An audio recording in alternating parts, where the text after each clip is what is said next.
MMORPGs were built on time, teamwork, and tenacity, but in 2025, the loudest sound in every fantasy world is.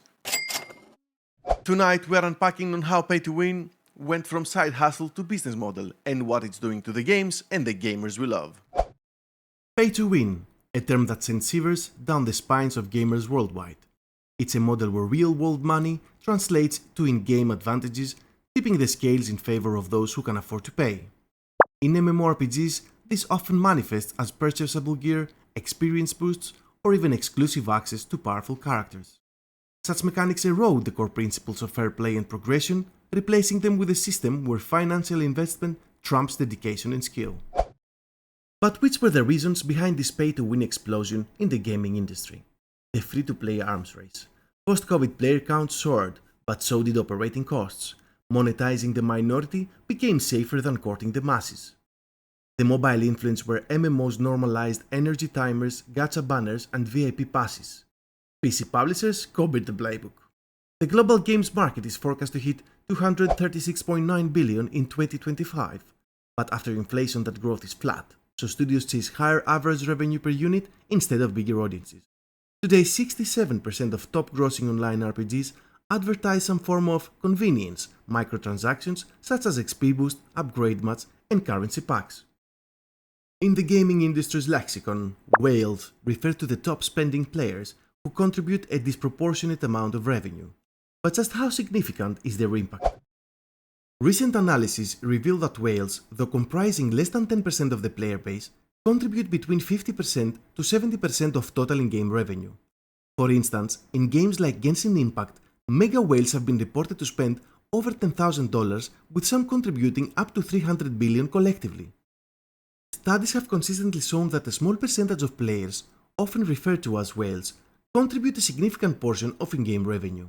For instance, in mobile gaming, it's reported that the top 10% of spenders can account for up to 70% of total revenue. While exact lifetime spending figures for individual whales can be challenging to pinpoint, there are documented cases of players spending substantial amounts.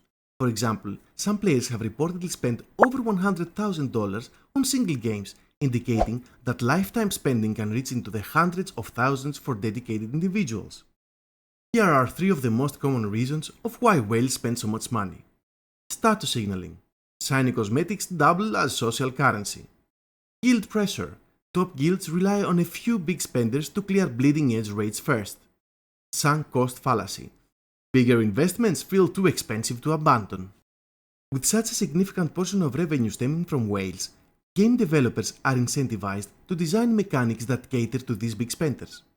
This often leads to the incorporation of features that encourage continuous spending, such as loot boxes, limited time offers, and exclusive in-game items.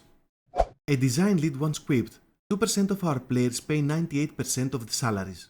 Systems are tuned to keep those 2% chasing marginal gains. While this model boosts profits, it can alienate the broader player base, creating a divide between paying and non-paying players and fostering a sense of inequality.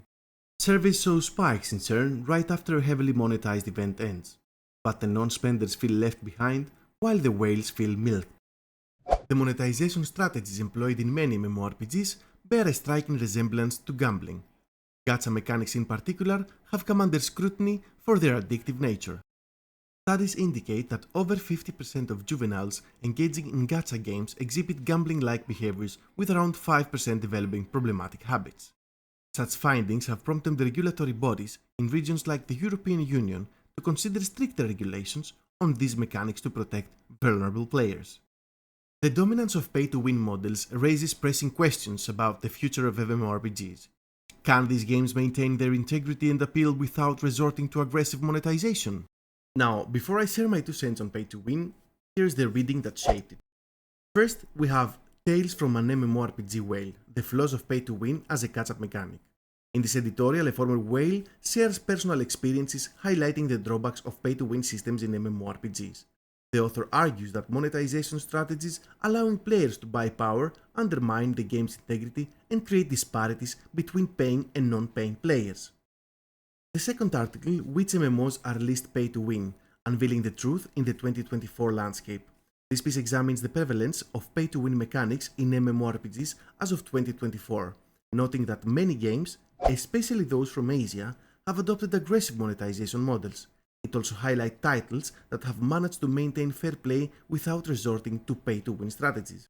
Of course, no deep dive on pay-to-win would be complete without Reddit's raw pulse, so I pulled in the third title, Let's Talk Pay-to-Win, and is any current game not? A Reddit user shares experiences with Black Desert Online, noting that while the game offers pay-to-win options, free-to-play players can still compete effectively. The discussion reflects diverse opinions on the impact of monetization in MMORPGs. Last but not least, a Steam community thread, what's a great MMO out there that's not pay-to-win? Steam users discuss various MMORPGs, sharing insights into which games offer fair play without aggressive monetization. The thread provides a range of player perspectives on the current state of MMORPGs. One thing is crystal clear. Pay-to-win isn't just a business model, it's the fork in the road for the entire genre. Some studios still prove you can fund a game without selling power, but the gap between cash and grind keeps widening wherever the swipe reigns.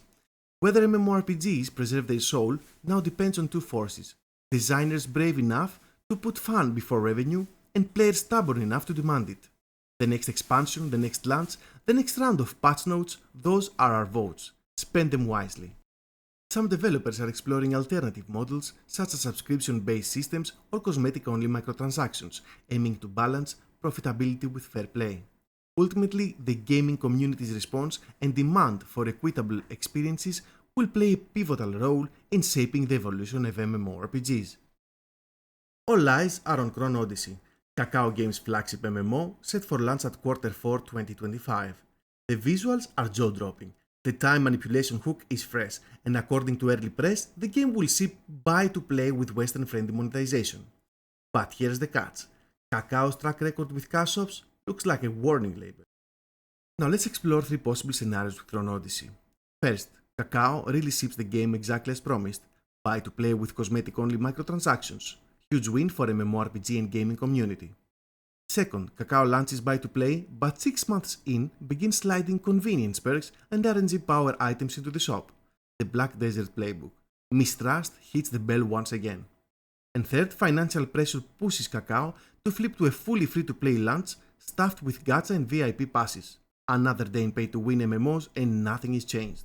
Chrono Odyssey is Kakao's shot at reversing a multi-year slide and repairing its reputation after BDO and arcade missteps. Its scenario shows a feasible path given its buy-to-play promise, its history of monetization creep, and its financial urgency. The community's first 90-day reaction and Kakao's resolve or lack thereof to stay pay-to-win free will decide which timeline we log into next.